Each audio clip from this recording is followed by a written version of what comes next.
Welcome to the Straight from the Source's Mouth podcast. Frank talk about sex and dating. Hello, and welcome to episode number 30 of season 2. My name is Tamara, and you're listening to the Straight from the Source's Mouth podcast. Today's guests are Myrina and Tristan from the Accidental Swingers podcast. We'll be talking about how they got into the swinging lifestyle, what they like about it, and some of the myths and pitfalls associated with swinging. And if you like this episode, be sure to tell your friends about it and rate it as well. So thanks for joining me today, Myrina and Tristan. Thanks for having us. For having us. So nice to see you. Yes, so nice to be here. Yeah, I'm very excited for this because a lot of people know of it, but I don't think a lot of people are doing this, or if they are, they're not talking about it at least. So I'll just get started with how you guys got into it. And I know by the title, I can imagine. It was accidental. Yes. So we can quickly explain that. Happy to do it. Yes, we are a married couple. We've been together for 30 years now. 30 years. Yeah, 30 years. This past March. Yeah. Yep. And for the first 26 years of our relationship, we were non-monogamous. And we were monogamous. I'm sorry, you're right. We were monogamous. See, I'm doing it backwards already. We were monogamous. It's such a part of our lives now that But yes. And so our neighbors down the street, turns out in our neighborhood, happened to be living their non-monogamous lifestyle, their swinging lifestyles. And we did not know that they were swingers. And they had asked us out to dinner a couple times, and we went out to dinner. And there's always been like a flirty relationship with them, and things just kind of took off. And so we were very confused. And at one point he kind of made a pass at me, and I said, I'm a married woman. Like, he knows this. We've known him for a couple of years. And that's the thing. We'd known them for a couple of years and had no idea. Mm-hmm. And this is like, we even said, do you think they're swingers? And there's like, no, there's no way on the planet that this couple could be swingers. And so when he kind of made the pass at me and I said, I'm married. And he said, oh, no problem. And then he promptly told his wife to take me to the bathroom, and that we needed to go to the ladies' room together. And so we did. And the whole story went like this. It's okay with me if it's okay with you. That was my primer. And I didn't know what to say. There may have been a little bit of alcohol involved. And I said, cool, because it's okay with me if it's okay with you, having no idea what really we were talking about, thinking I knew. And so long story short, we ended up connecting with them, figured out that they were indeed in the lifestyle, had been in the swinger lifestyle for quite some time. And so we ended up having our very first play date. When you're a swinger, you call it a play date. That's when you're basically going to have sex with another couple or a gentleman or whatever that looks like for you. And so we had a play date with them, and it went horribly wrong. It was terrible. It was awful, and not what either of us expected. And they left, and we said, that was terrible. Let's do that again, but better. And that's exactly what happened. Yeah. We were hooked at that point, even though that particular date was very disappointing. Yeah. But we knew that we were on the right path for us. Mm-hmm. And was it disappointing because the chemistry between the couples weren't what you were hoping, or just it was awkward because it was your first time, or like whose end do you think it felt awful? Theirs or yours? Or I think all the way around. They had a very different dynamic than ours, in the sense that they were much more into a BDSM lifestyle than we were, and we were terrified of that. And so when that came out in our pre-play conversation, I became very, very, I think Myrina said that I was white as a sheet, because I realized there's no way that I was going to be able to do things for this woman that she required, because that's not how I'm wired. And so just kind of from the start, it felt like things were off, and the connection that I had felt with her previously didn't seem to be there.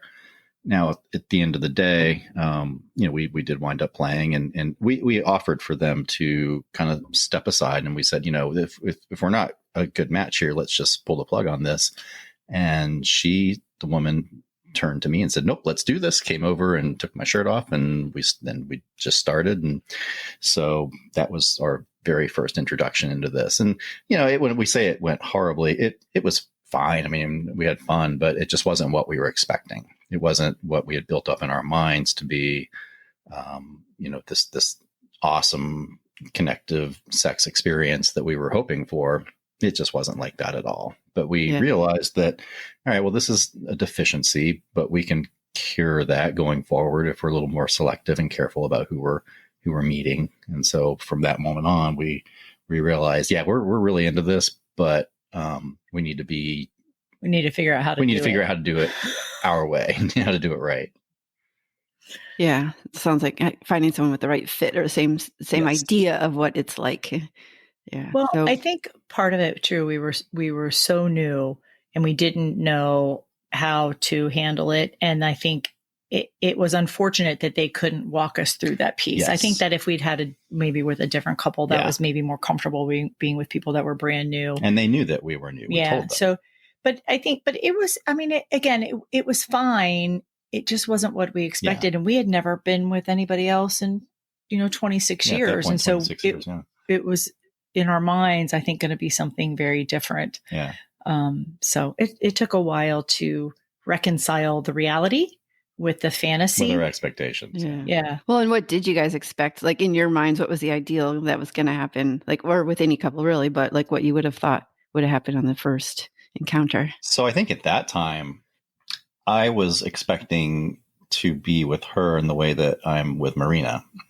And my style is to be very soft and sensual and not BDSM, which is she started out talking about flogging and fire play, and we literally didn't. I'm like, we don't know what that is.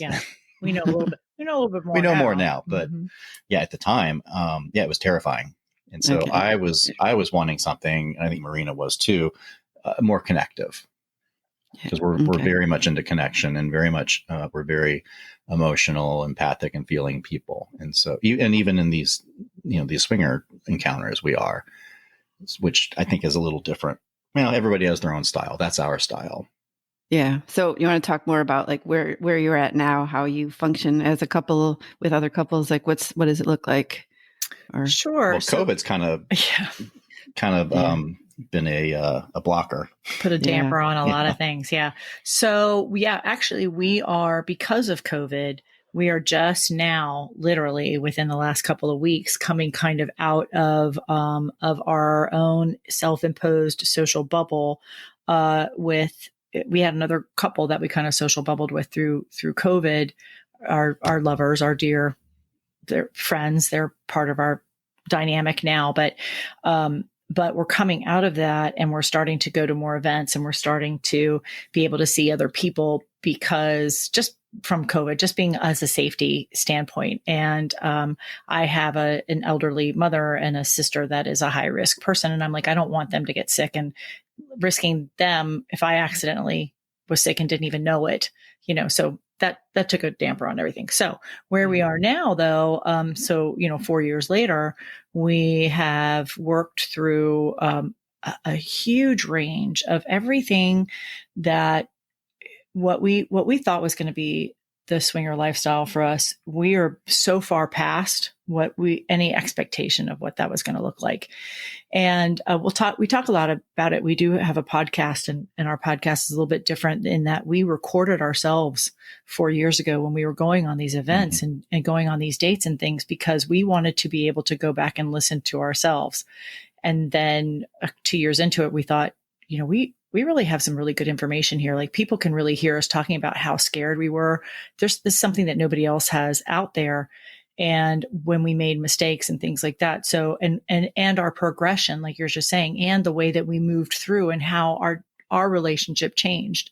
And that is really documented through our podcast because each episode is almost like a journal. You hear us talking about things like 4 years ago that literally happened. Like you hear us coming home at 4:00 in the morning talking about how great that was or how terrible it was or how we screwed it up or what was awesome about it. And so when we started off in swinging, we thought we were only going to be with couples. And it's very hard to find 4 people that connect mentally, emotionally, intellectually, and physically. It's really challenging. And so, and the way, like Tristan said, the way that we react with other people is we like that intellectual and that emotional connectivity. Some people don't. And that is totally fine. Like some people don't even want to meet for dinner. They just want to go and have sex. And then that's it, because for them, it's all about the sex. And that is totally fine. That is their version of what the lifestyle does for them. For us, we wanted relationships. We wanted to meet just great people and be able to have just great times and talking. And if sex was involved, that was wonderful. But the lifestyle people are some of the nicest people we've ever met. We talk about Absolutely. it all the time, because you have this intimacy already that you're sharing with people that are in the same group as you. Just like with anything else, you meet someone who loves Star Wars movies. You can talk anything Star Wars and you have an instant connection because there's something that you already have rapport about. So that's kind of what it's like. And so our journey though really went from thinking we were going to be just with couples. And then we decided to open it up to single men. And then we started each dating individually, which we never thought that was ever going to happen.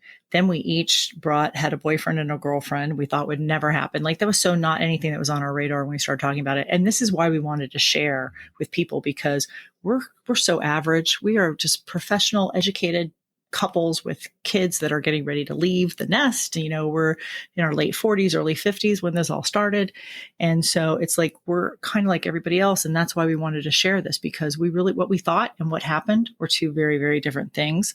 And we just kind of keep just going. Just like once we figured out that we could push through some of our own boundaries, we were like, let's try it.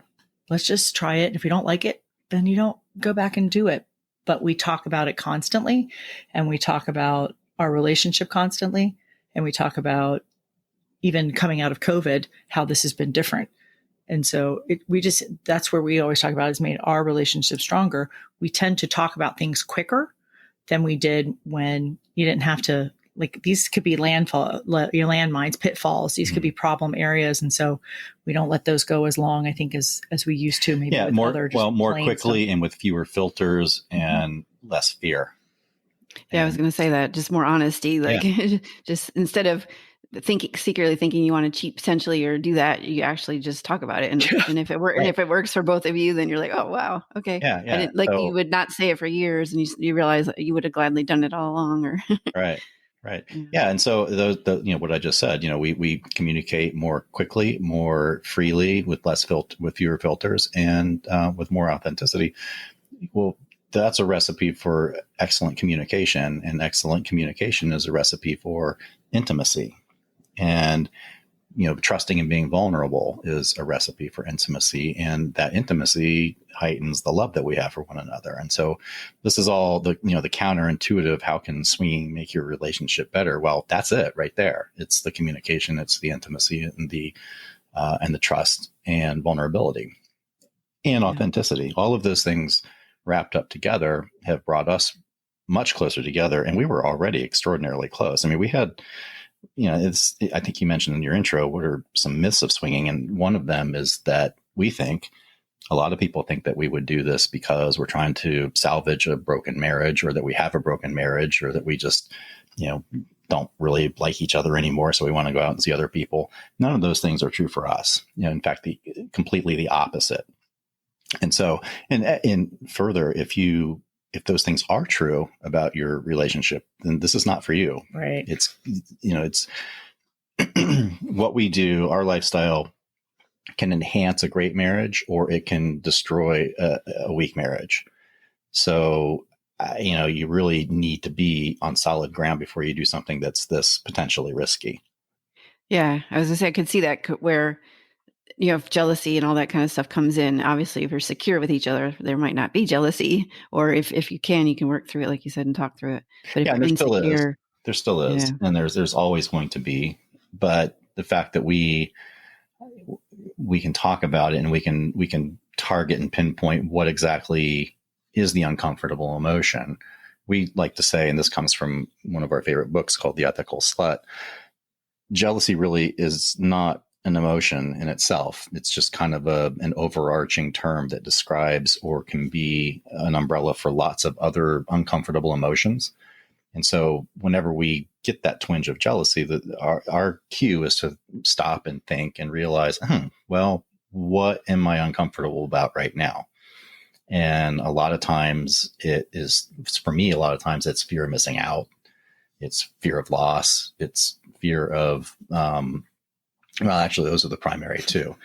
Yeah. The couple of times that I've felt jealous in the past, it's really never been around Myrina. It's been around my other female partners, because I don't have the depth of relationship with them that I do with Myrina. I know that Marina's not going anywhere. I know that she's my partner for life. And so I never fear losing her. But with my girlfriends, sometimes I do fear that, and have in the past. And because I don't have that lifelong commitment with them. And I do have that worry of, I might lose them. And so that's where the uncomfortable feelings come in for me. With Myrina, it's whenever I do feel a twinge like that, it's always fear of missing out, because like, oh, I want to be there. I want to be part of that. That's fun. Yeah. But it's never a fear of losing her, though.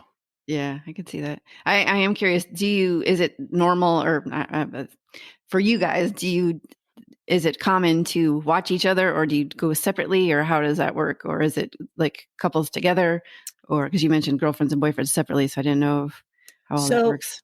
And I think, and again, this is, we say this all the time. Everything is on a spectrum, and it is where you want to take it. It's what you want your experience to be. We thought our experience was going to be one way. We opened ourselves up, and we talked a lot.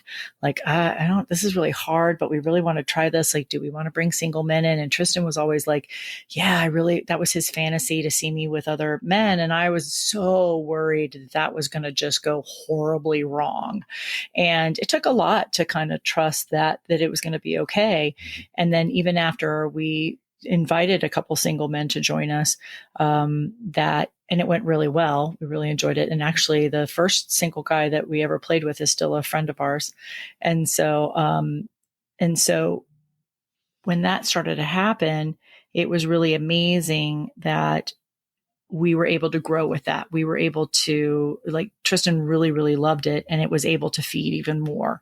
So there have been times where, like, oh yeah, this is definitely something that we want to do and we want to grow further. And there have been times where it hasn't been something that we've wanted to move forward with. So it is a spectrum. So some people really do enjoy watching, and they do enjoy seeing their spouses with others. And we talk it quite a bit. The term that we use in the swinger lifestyle is called compersion, COMPERSION, compersion. And that really basically means you get joy from seeing the person that you love having joy. And so in our dynamic, Tristan will watch me having sex with somebody and I'm enjoying it, and he loves that. He loves to watch me enjoying myself and being pleasured by another man. It is my favorite thing. It is his favorite thing. I put that above my own pleasure. Yeah, he does. I love it. Which has been really hard during COVID because we haven't been able to do that. So, so he's ready to get back on that horse. But I do not enjoy watching him as much.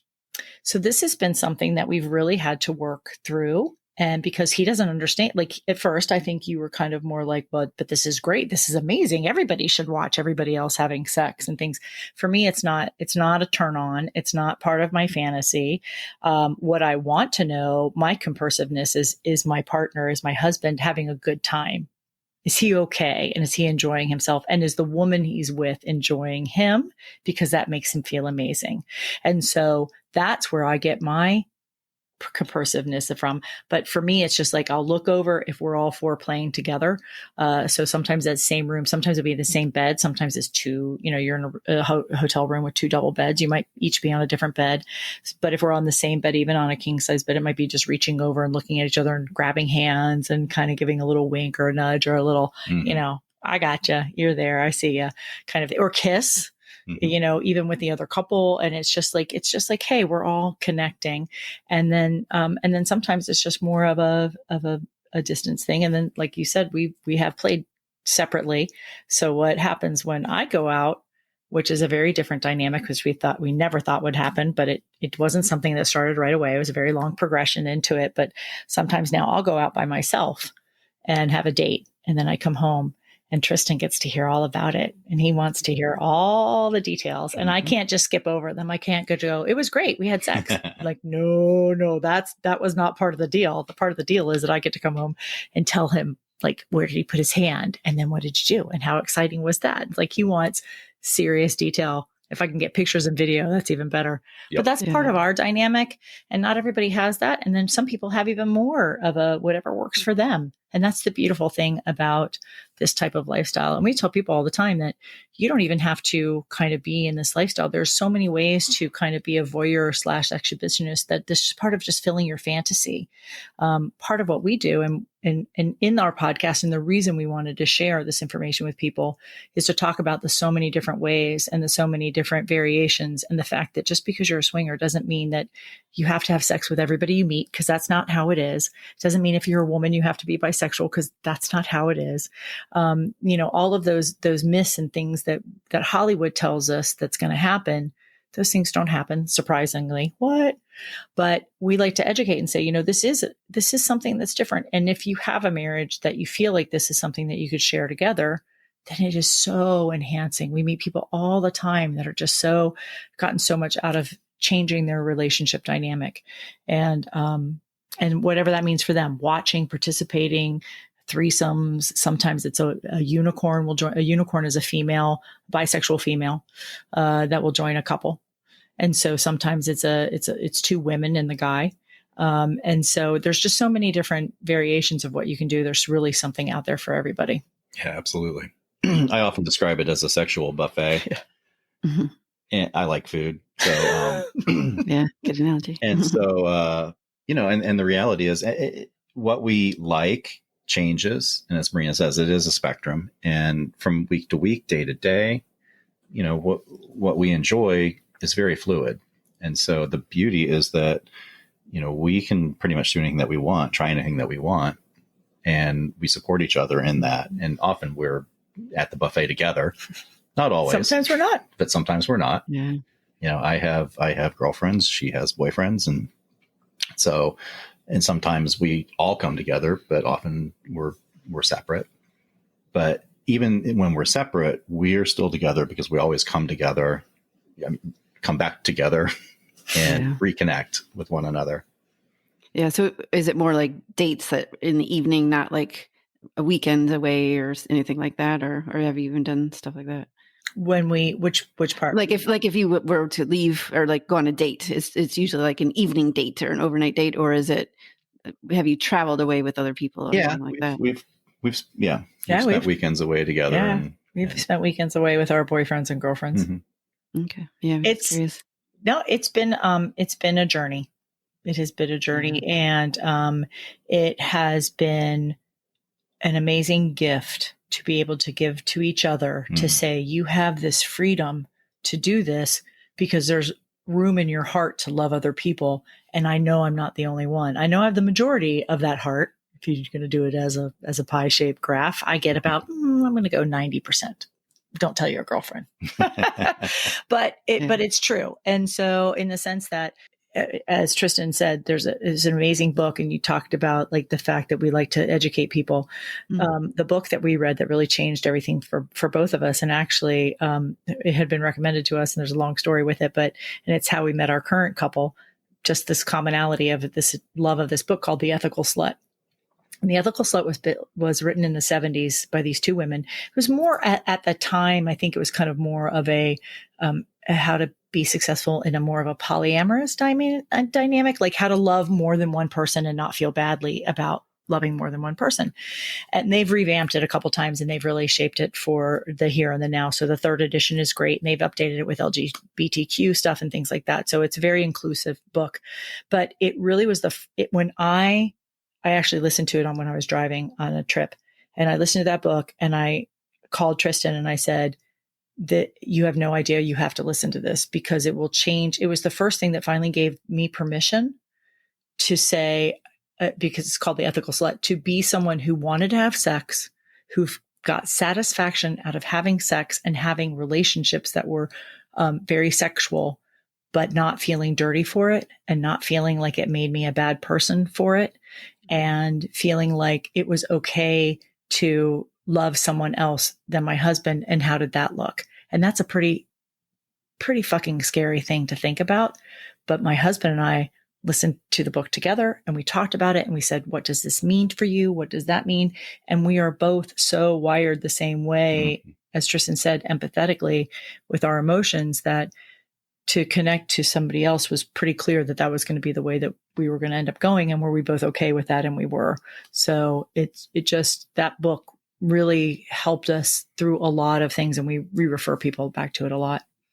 Yeah. Sounds like an amazing book. And that's the main reason I wanted to do this podcast, is to normalize sex, and women like it just as much as men, and we shouldn't have to feel bad about it. So I'm going to tell you then a secret, if that's where you're going with that one. So I'm going to tell you a secret. So I am in my early 50s, and and I've been with one man since I was, how old were we when I got together? He remembers all the dates and numbers. I was 23, you were 25. Okay, so I'm 25. I'm a little bit older than he is. So first of all, he got a cougar, so good for him. I've always thought then I was just a couple of years older. Now I'm a cougar. But anyways, what was I saying? I think about your body changing. Oh, my body changed. Yes, thank you. Yes, thank you. So my body does stuff now that I didn't know that it could do when I was 25, 26, 27 years old. That's nothing on Tristan. That's our relationship together. I never would have known anything differently, but the way that I orgasm now is totally different. And that's from the benefit of being with other men who I have relationships with, because I don't think that I could do it if I wasn't the type of person that I am, who actually, gets connected to these guys, to then be able to let my guard down, to be able to relax. And all of a sudden my body can do things that it couldn't, that I didn't know it could do before, just because I'm with a different person who touches me in a different place or in a different area, or even physically, like their penis shape and size is different. It doesn't even have to be bigger or smaller or whatever it is, but it is just, it's different. And I never had that opportunity to have those experiences before, because when I was younger, it was all about filling a void for myself. I just wanted to have sex because it was just like what the guys wanted, and I wanted to be with the guys. And so it's not like that anymore, man. No way. It is about me, and we get to feel great together. And it has nothing to do with any guy filling any kind of void in my life, because my life is full. I'm so blessed. And so it is purely about learning about myself and having experiences. And that has something that you can't put a price tag on that, but you also cannot explain it until it happens. And the beauty of your body changing, because once those switches were flipped, you brought it back to me. Yeah, Tristan was like, I'm fuck holy yeah. Shit, yeah. And so now I'm able to do all those things that, for the 26 years or however long we were together before the lifestyle, now that's a part of our lives, and it wasn't before. Yeah. I mean, and you can talk about what you've learned, like basically what you're saying, what you've learned from someone else, and then teach or show, or So I'm every time I do these episodes, I'm like, all right, I'm in. But so we'll see. But yeah, I mean, I feel the same way. Like I don't see the problem with being with more than one person. Well, it's so interesting and funny, and even our kids, when we talk about open relationships and open dynamics, which we around the house, we call them alternative love and lifestyles. But it is something that is so reaffirming that you don't need permission anymore. Mm-hmm. I think that's the other piece too. It's kind of like we don't need that permission. And when we were kids, people get so caught up in the words and the labels and the things, and, but you're dating someone. I'm like, yeah, but when I was in high school, we dated. Like I dated multiple people in college too, and had sex with them. I was dating multiple people and having sex with it, because that was what you did. I had a date on Friday night with somebody. I had a date on Saturday night with somebody. If I wanted to have sex with them, I did, until it became exclusive. And I don't know what's changed in that to where you're exclusive unless you say otherwise, because we always joke around and say, yeah, but what we used to do was just called dating. You just could go out and be with whoever you wanted. Like I said, even in college, it was just, so now it feels like, well, if you go out with someone more than twice, are you exclusive? Like, I don't understand where that shift happened. So, I don't know. I'm not sure. I think, well, in my world, it's still like, until you say it, you're not exclusive. So right. I think that's how, I think that's how a lot of people are. But yeah, maybe I actually, that's not true. In the beginning, I wasn't that way. And I was the person you're describing. I was like, what? You're dating other people? And I broke up with them because I didn't know. And now I'm like, now I like that you just aren't until you say you are. Yeah. I think it makes better. Yeah. And Yeah. so, and just like you said, for you and for yourself, I think, and so I think we're similar age-ish. What I talk about all the time is that I get to go through my reemergence. I've rediscovered my sex and my sexuality and my sensuality. But I got to do that without having to go through a divorce and without having to go through a major life change. I did that with my husband, and he does get to benefit from all of that stuff. And so all of those things I think would have happened if thank goodness nothing catastrophic happened in our marriage or our relationship, but that those things that happened that sparked those instances with people, we didn't have to go through, but we get to do it together. Mm-hmm. And so it's even that much more amazing. Yeah, absolutely. And I've experienced, not as dramatic as Myrina in the terms of what my body can do. Yeah, in terms your body of physical, does one thing and about one thing only. I'm a one-trick pony, but pretty damn good at it. Dudes kind of are. Yeah, you are. Yeah, that's true. You are. But there have been plenty of other benefits for me in terms of personal growth and then interpersonal growth among us in our relationship that we have experienced together, which is amazing because, as Myrina said, it didn't require a divorce or anything catastrophic or dramatic for us to experience this. We're able to do it together and experience this growth together, which is amazing. And yet another enhancement and another driver for our relationship building. Yeah, that's awesome. And I know we wanted to talk about myths and some pitfalls. I think we covered some of them a little bit, but just since we're getting near the end, just kind of rattle off a few. And we, like I said, I think we covered some, but if there's any we left out, and then after that, we'll have some closing thoughts that you want to make sure you leave the listeners with. But yeah. Sure. Do you have any questions about myths that you always thought? Well, I think we kind of talked about them because I was just curious. I didn't have myths. I just had understandings of, I assumed, or I was always curious if it was like group settings or like if you went off separately, and you kind of said it's a spectrum and depends on the people. So it's all over the place. And we do have group sex and we both enjoy group sex. We also have, it's kind of everything in between. But it also is very individual. And the way that Tristan and I came into the lifestyle, we decided that wasn't even in it. I'm not having anonymous sex with people. I did that. Or I had sex with guys in college and it was just not fun. It doesn't feel good. I didn't feel good about myself after it's going backwards to what I was talking about earlier. Mm-hmm. And so we really thought it was going to be couples. This is what we're going to do. We're going to get with couples. That's going to be great. And then the couples are hard to find. And we were really chomping at the bit because this is really fun. I'm like, I want to have sex with people. So bringing in the single guy but that Tristan really felt like that was going to be something that he enjoyed. And guess what? He really did. So that made it even awesome because what the hell? I get then two guys. So yeah, score for me. It's always amazing, right? It's amazing. And so when you go into the lifestyle though, it's really what you want to make it. There are some people like our couple, our dear friends, they entered the lifestyle more from a group setting side. They were introduced to it from a group play type of a thing, like a house party. They call them house parties. And that's where you might go and there may be 10 or 15 couples. So there are 30, 40, 50 people and they all kind of connect. You meet someone that you like, you go play, which means you go have sex and you come back downstairs or wherever, you get some drink or whatever, some snack beverage, and you find someone else to connect with and you can go have sex with them. And so you can, or you're just upstairs the whole entire time and you have sex with a whole bunch of people. But at first I was like, that is not my bag. I do not want to do that. I don't want to have sex with people I don't know. I don't want to be anonymous.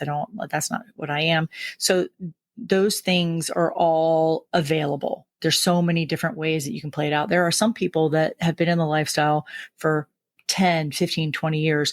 And that's because they go away once a year to a resort like hedonism or desire or something in Jamaica or Mexico, or we even have Caliente resorts here in Florida, in Tampa. That is an amazing place to go, which is a great place to dip your toe into the lifestyle if you haven't been. But they go once a year, and that's their journey. That's their thing. They live once a year to be able to go and experience just kind of off the charts, no strings, sex with a whole bunch of people. And that's amazing. And that's wonderful for them.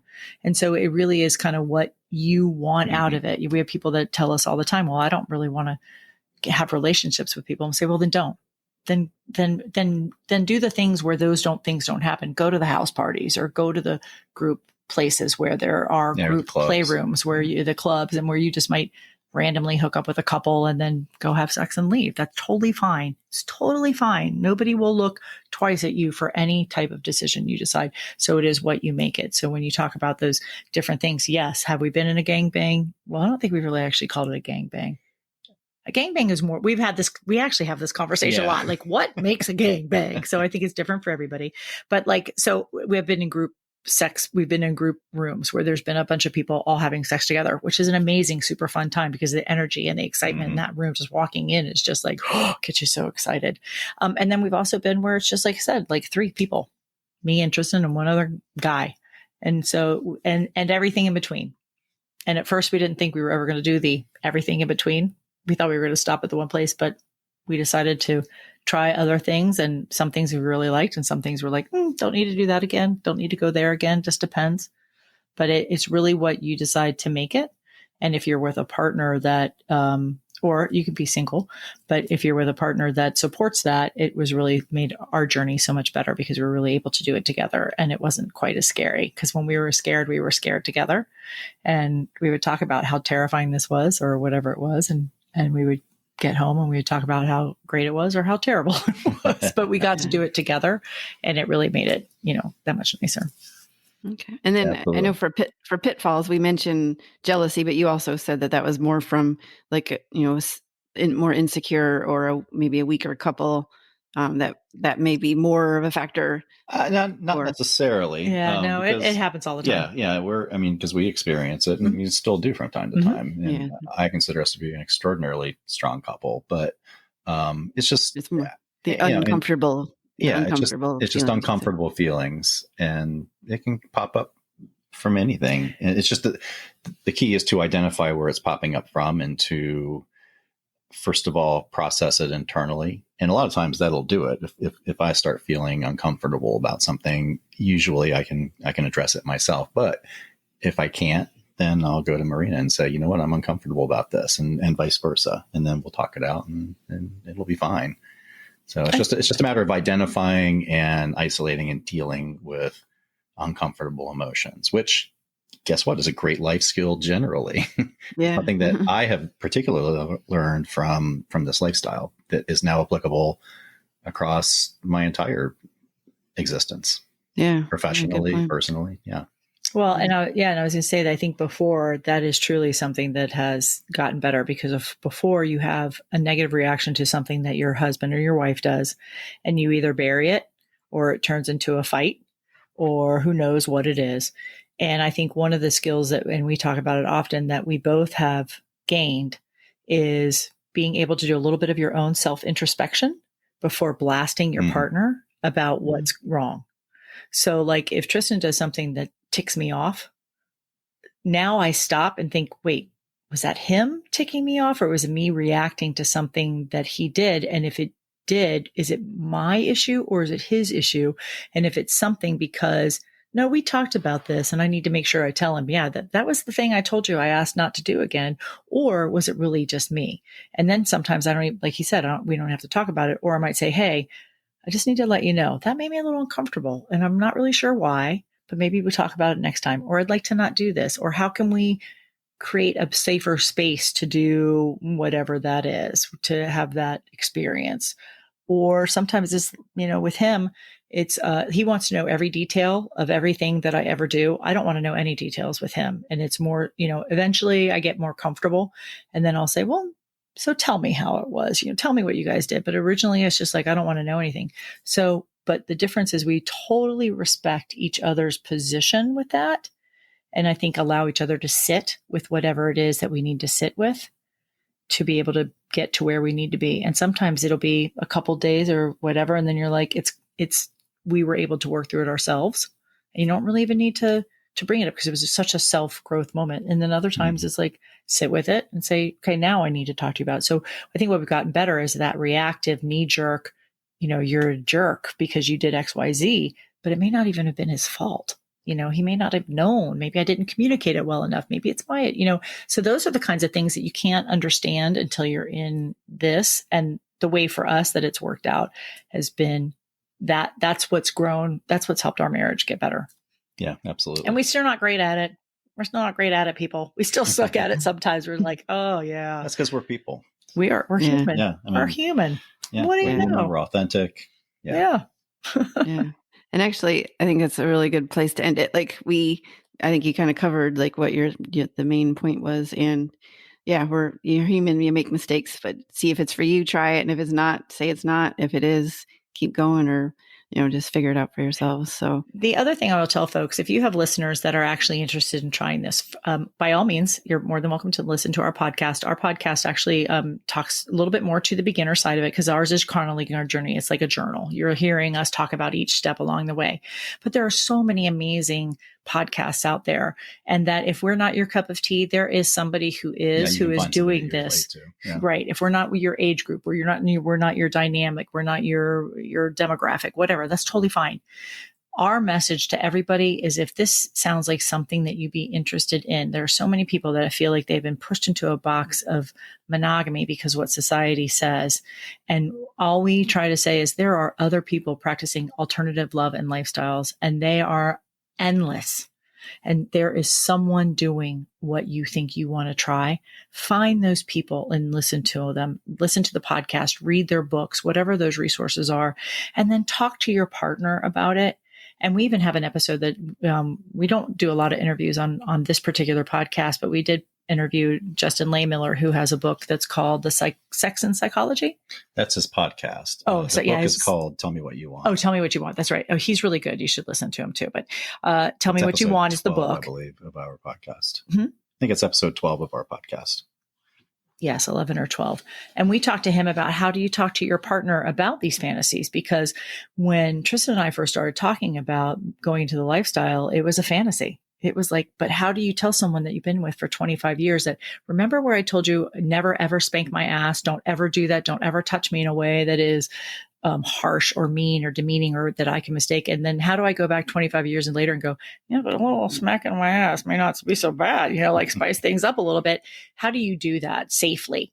And then how do I be able to say, oh shit, I was just kidding. I don't like that. Or yeah, let's do that harder and get and implement, so there's so many things. And if you don't know how to do that, and talk to your partner. And that's what we say, let's start listening to podcasts and then say, hey, I found this amazing podcast. You're not going to believe what these crazy old people are doing. They're in their 50s and they're out having sex with other people. Let's listen to this and see what you think, and that there's lots of ways to do that. And so that's part of the education. That's part of the piece, is that things don't have to be over. There are so many ways to do things. And you don't even have to ever have sex with somebody else, but be in an environment that stokes that fire for you, or listen to a sexy podcast. And we used to do that when we first started, before we actually got into the lifestyle, because we were thinking about moving into it. We would listen to this one particular podcast. We Got a Thing, Mr. and Mrs. Jones. We love them. And, we would listen to the podcast and we would stop it. And half the time we wouldn't get through it because we ended up having sex as we were trying to listen to the podcast, because we got so hot and heavy about like, holy shit, could this be something that we do?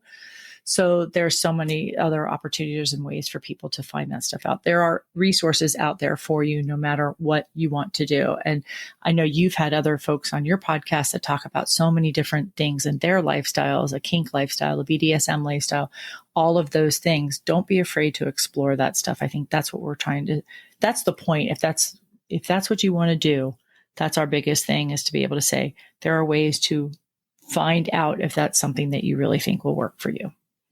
Yeah. Awesome. All right. Thank you very much. This is very educational, just like I love. And I think people are going to get a lot out of it. And of course, I'll go to your podcast, The Accidental Swingers, and I will put you in the title as well. So, but yes, thank you again. And if you love this episode, be sure to tell your friends about it, rate it, and follow and subscribe and all that stuff. So, all right. Thank you very much. Thank you, Tamara. Thanks, guys. Frank Talk, Sex and Dating Education.